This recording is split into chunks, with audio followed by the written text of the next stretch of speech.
السلام علیکم ورحمۃ اللہ وبرکاتہ. نن د 13 درس دریمه برخه ده. عنوان په قرآن کریم کې د مضاف او مضاف الیه پیژندنه ده. اعوذ بالله من الشیطان الرجیم. بسم الله الرحمن الرحیم. انا انزلناه قرآنا عربیا لعلکم تعقلون. سورة یوسف 2 نمبر آیت ده. ترجمه دسته بشک مو قرآن په عربي ژبه نازل کړ چې تاسو پوه شئ او عقل وکاروئ. نو زموږ او ستاسې هدف دا ده چې د قرآن ژبه زده کوو، عربي ژبه زده کوو، تر څو موږ وکولی سو چې د قرآن په معنا پوه سو او په قرآن کې تدبر وکړو. نننۍ موخې مو څه دي؟ په قرآن کریم کې د مضاف او مضاف الیه پیژندنه ده په سورة الفاتحه کې له 4 نمبر آیت څخه تر 9 نمبر آیت پورې. تیر درس ته بیا یو لنډه کتنه. مضاف او مضاف الیه څه ته وایي؟ کله چې دوه نومونه یو د بل پورې تړلي وي هغه ته مضاف او مضاف الیه وایي. باید دواړه نومونه وي. لومړی اسم ته مضاف وایي، دوهم اسم ته مضاف الیه وایي. خپله مضاف او مضاف الیه هغه جوړښت ده چې د نومونو ملکیت یا تعلق کوي، یعنی دا دوه نومونه په یو بل پورې تړاو لري، تعلق لري او یا ملکیت کوي. راځم دلته عبارت ده امام المسجد. دا دواړه مضاف او مضاف الیه دي. لومړی اسم ته مضاف وایي امام، دوهم اسم ته المسجد مضاف الیه وایي.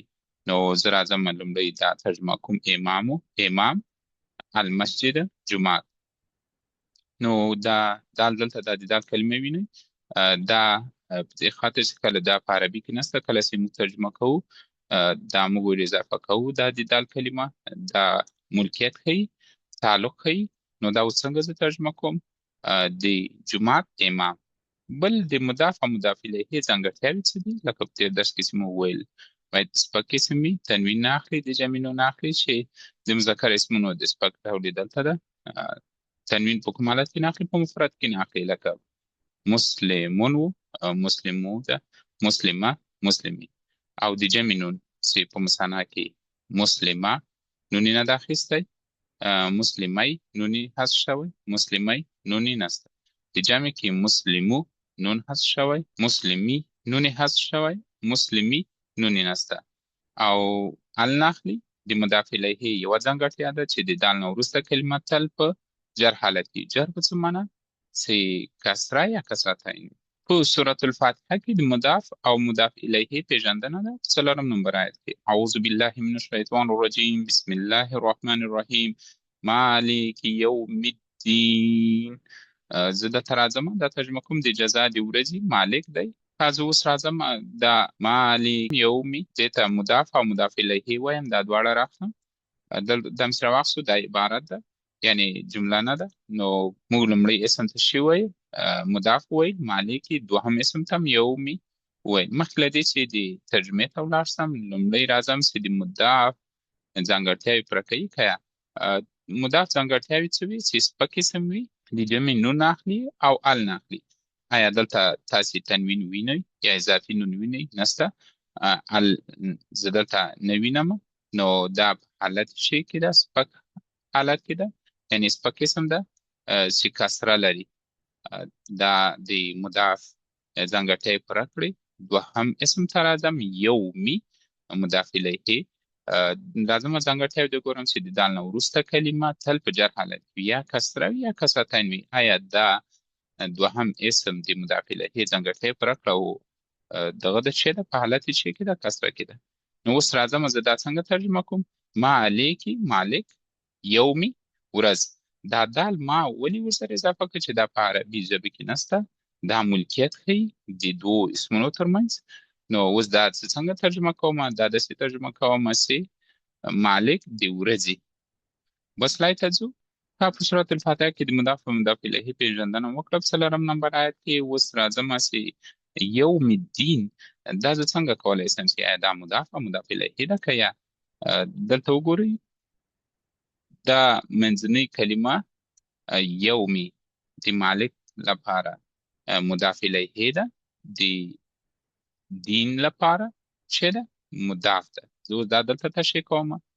دا راخلم دلته لیکم عبارت یوم الدین. لومړی اسم ته شی وویل موږ مضاف، دوهم اسم ته شی وویل موږ مضاف الیه. ښه دلته راځم چې آیا دا د مضاف او مضاف الیه ځانګړتیاوې پوره کوي که یاسې؟ دلته راځم د جدول ته. لومړی د مضاف ځانګړتیاوې چې دي په قسم ده. آیا دلته تنوین شته؟ نسته، په حالت کسره کې ده. حل کلمات دلته نه لیدل کېږي، نو دا د مضاف ځانګړتیاوې پوره کړئ. دلته وینئ کسره ده، نه کسرتین.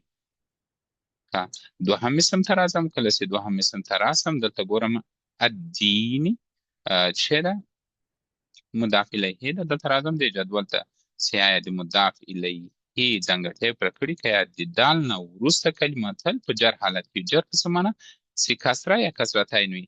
آیا دلته کسره وینئ؟ او دلته زه کسره ووینم، دا ده کسره. نو د مضاف الیه ځانګړتیا هم پوره کړئ. نو زه د دواړو ته شویم، مضاف او مضاف الیه. لومړی ته شوم یومي ورځ، الدیني جزا. نو دا دال عربي کې نسته، بیا هم تکراروم. دال چې کوي ملکیت یا تعلق د دوو اسمو ترمنځ کوي. نو زه اوس دا څنګه ترجمه کوم؟ دلته راځم چې د جزا ورځ، نو داسې مکمل توګه ترجمه کوي. څنګه ترجمه کیږي؟ د جزا د ورځې مالک. په سورة الفاتحه کې د مضاف او مضاف الیه پیژندنه په 9 نمبر آیات کې اعوذ بالله من الشیطان الرجیم بسم الله الرحمن الرحیم صراط الذین انعمت علیهم غیر المغضوب علیهم ولا الضالین. زه راځم دلته مشخصومه چې کوم یو مضاف او مضاف الیه ده. صراط الذین دا دواړه مضاف او مضاف الیه دي. څنګه مضاف او مضاف الیه دي؟ زه دلته لیکم د عبارت کې صراط الذین. لومړی اسم ته شی موږ وویل مضاف صراط، دوهم اسم ته شی ویل مضاف الیه الذین. مخکې له دې چې ترجمې ته ولاړ شم غواړم چې دا د مضاف او مضاف الیه ځانګړتیاوې پوره کوي که یا لومړی مضاف الیه ځانګړتیاوې چې وي سپک اسم وي ال نه اخلي. دا سپک اسم ده په څه معنا چې تنوین نه اخلي، یعنې کسرتین فتحتین دمتین یا دوه دانې دمې موږ تاسې دوه پیکه ورته وایي، دوه دانې فتحې دوه دانې زوره. نو دا شی دی یو زیر اخیستی چې په عربي کې ورته کسره ورته وایي. دا د مضاف ځانګړتیا پوره کړئ. دوهم اسم ته راځم الذین.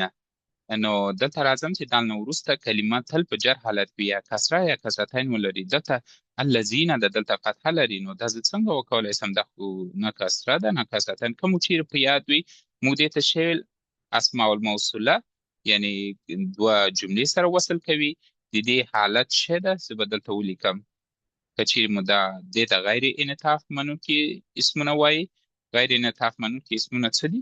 هغه اسمونه دي چې رفع حالت هم څه ده الذین ده، نصب حالت هم الذین ده، جر حالت هم څه ده الذین ده. نو زه اوس دلته کوم یو دلته غواړم چې ضرورت ده جر حالت. نو دا دواړه چې سو ځانګړتیا یې پوره کړئ. نو دلته کوم حالت کې ده؟ په جر حالت کې ده. ولې په جر حالت کې ده؟ چې دا مضاف الیه ده. نو زه اوس دلته مشخصوم چې دا د مضاف او مضاف الیه ځانګړتیا یې پوره کړئ. نو لومړی معنا ته راځم صراط لاره الذین هغو کسانو. نو دلته دا دال ما ور اضافه کړی. کله چې پښتو ترجمه کوي دال شی کوي تعلق کوي یا ملکیت د دوه اسمونو. څنګه اوس ما دا ترجمه کوو؟ د هغو کسانو لار یا لار. بس لای ته ځو. اوس که چیرې څوک درته وایي چې که چیرې دوه نومونه څنګه راسي هغو ته موږ مضاف الیه وایو. نو زه غواړم چې ووایم چې علیهم دا هم مضاف الیه ده. صحیح ده. زه راخلم دا دلته یې لیکم چې دا علیهم لومړی علی دا شی سو مضاف سو، هم مضاف الیه سو. زه دلته راځم لومړی معنا ته مخکې له دې چې د مضاف او مضاف الیه ځانګړتیاو ته ولاړ شم. علی څه معنا پر؟ دا شی ده، دا حرف ده. که مو چیرې په یاد وي ما ویل حرف. دلته به زه ورته ولیکم حرف هغه کلمه ده چې په تنهایي هېڅ معنا نه لري، ولې کله چې اسم سره راسي بیا معنا ورکوي. نو موږ وایو چې مضاف او مضاف الیه باید دواړه اسمونه وي.